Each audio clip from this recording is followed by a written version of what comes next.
దేవుడు మనకిచ్చిన ఈ జీవితం మరి ముఖ్యంగా యవనస్తులకు చెబుతున్నాను నేను.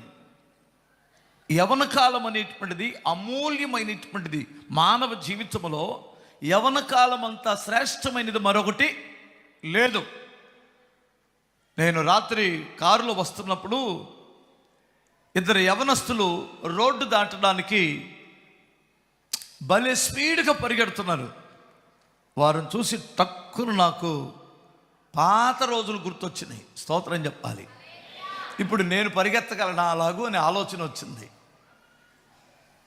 అంటే ఇప్పుడు నేను యవనస్తుని కాదు కదా. యవన కాలం అనేటువంటిది ఎంత అమూల్యమైనటువంటిది. ఎంత యాక్టివ్గా ఉన్నారు వాళ్ళు. ఎంత లేడి పిల్లల వల్లే గంతులేస్తున్నారు.